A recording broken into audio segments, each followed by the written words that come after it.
Gusto mo rin bang maging brand ambassador ng affiliate program ng Shopee? Pero madalas kang ma-deny sa application dito sa program na ito? O hindi kaya di lumalabas yung my likes sa affiliate program during live stream? Panoorin mo lang ang video ito hanggang dulo para matutunan mo ang tamang paraan para ma-approve na ang iyong Shopee affiliate program at matutunan ang tamang paraan para ma-activate ito. Nga pala, namimigay pala ng Gcash giveaway ang ating channel. Mag-like, mag-subscribe at mag-comment lang kung bakit kayo ang dapat manalo ng ating Gcash giveaway.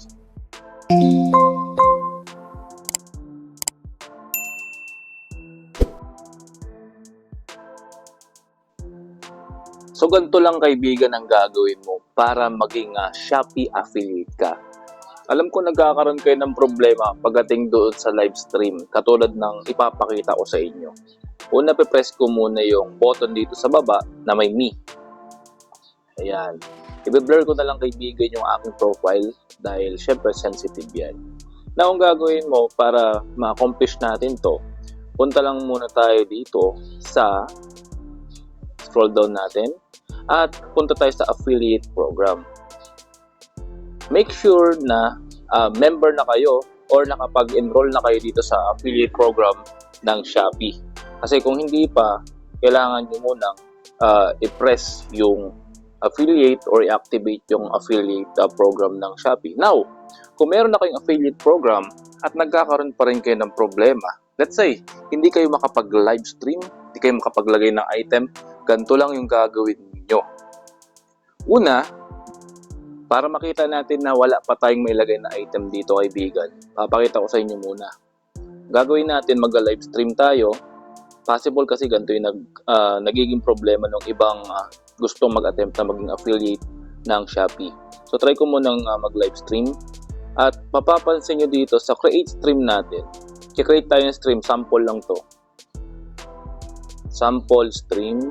Kayo nang bahala mga kaibigan kung ano yan. Sample, description, and pag naglagay tayo ng related products, ayan, unfortunately, ito palang product natin ang nakalist. Ayan.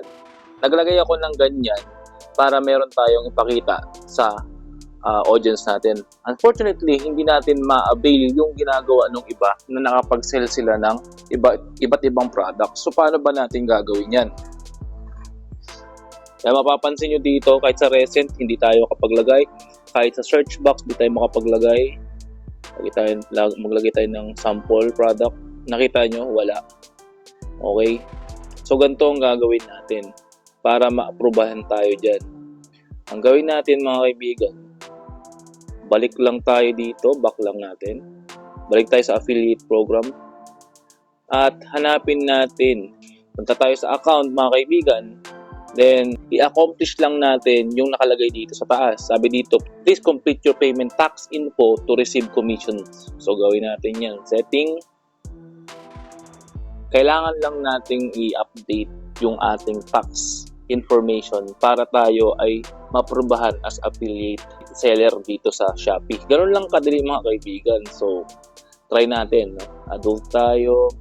Payment currencies, PHPS. Beneficiary, syempre pangalan kong ilalagay ko dyan, di ba? Okay, next. So ito yung meron tayong bank name dito. Pwede ko ilagay na yung land bank ko dito. Ayan. Land bank. Okay. So yan, meron tayong land bank. Branch name.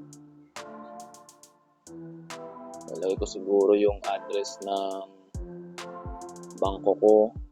Okay. And yung address niya, ilagay natin din. Yan. At yung account number. Ngayon, kung wala ka pa, at saka kung wala ka pang bank, natural kailangan mo i-process yan. Gumawa ka muna ng bank account mo. Now, kung meron kang problem when it comes to bank account number, meron tayong tutorial dito sa video natin na kung saan malalaman mo kung saan yung account number natin. Meron kasi tayong tinatawag na card number at meron tayong tinatawag na account number. So ngayon, ang hahanapin ko is the account number ko. Pero syempre, hindi ko papakita dito yung account number ko dahil sensitive yun. Pero itatype ko na rin para may lagay. So, sa bandang baba lang naman yun. So, ilalagay ko na muna yung bank number ko, no? I-blur ko na lang to. And 05 and okay.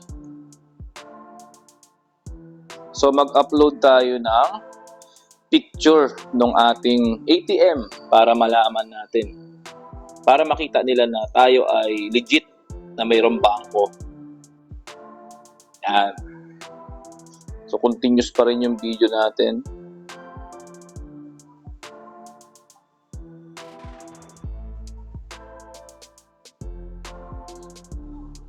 Okay. So, wala tayo secondary. Okay na yun. Next natin.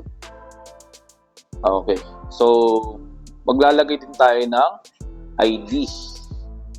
Talagang legit tayo para lumabas sa affiliate yung ating benta or yung pwede tayo maglagay ng product dun sa affiliate program ng Shopee.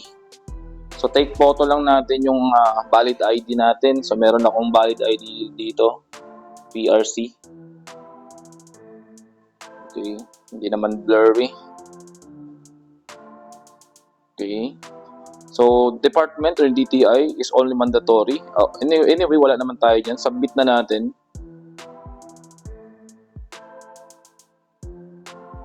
Ay, BIR registered? No. Siyempre, hindi tayo registered sa BIR dahil permanent address. Lagay ko nga dito yung address ko. Unfortunately, wala na. Okay lang. Okay. The form submit. Successfully. Ayun. So, congratulations mga kaibigan. At nakapag-register na tayo dito sa affiliate program. So, ngayon, hintayin na lang natin na ma-verify at accept ng Shopee yung ating mga sinubmit sa kanila na requirements. Now, pag natapos yung kaibigan, makikita mo na pwede ka na maglagay ng iba't ibang items doon sa affiliate program ng Shopee. And once na ma-approve yan kaibigan, i-press mo na yung Me button sa baba. At pagkatapos nun, maaari mo na pindutin yung affiliate program. Dito sa affiliate program, maaari kang mag-select ng kahit anong items na kung saan mas mataas yung commission rate, mas mataas din yung kikitain natin. Dito ipapakita ko sa inyo kung paano maglagay ng item. Ganito lang kadali mga kaibigan, maghanap ka muna ng mataas na commission rate. Siyempre naman para mas mataas yung kita natin. At once na may makita ka, at para may ilagay mo siya dun sa iyong shop, kailangan mo siyang i-like o i-heart mo siya para mapunta siya sa my likes. Na every time na magla-live ka, maaari mo siyang i-select at may ilagay mo siya sa live stream mo. Na kung saan hindi yan nag-work as long as hindi ka pa-approve ng affiliate program. So para madali tayong ma-approve sa affiliate program, sundin mo lang yung ginawa ko or yung tinuro ko sa inyo kung paano tayo ma-approve ng Shopee affiliate. At once na masundan mo yung kaibigan, tiyak ko magagawa mo rin tong nangyari sa aking Shopee affiliate program. Papakita ko sa inyo dito na last 7 days na kumita ako ng 26,000. Yun yung confirmed sales ko, hindi pa po yan yung net. Ayan, so pwede na tayong mag-live stream. Pero bagong lahat, kailangan natin maglagay muna ng ad-related products katulad ng nandito sa screen. Ngayon, mayroon na nakalagay dito na column or mayroon na option dito na my likes. Unlike before, wala kang makikita dito dahil hindi ka pa approve as affiliate ng Shopee. Now, kapag sinundan mo lahat ng tinuro ko sa iyo, very positive ako na lalabas na yung my likes at pwede mo na siyang ilagay. Pwede mo rin i-select all yan para mas madali yung paglagay ng items dito sa ating Shopee affiliate program. At yun na kaibigan, kung nagawa ko to, malamang magagawa mo rin. Kung may bago natutunan ngayon sa ating video, please like, share, and subscribe. Hanggang sa muli, paalam!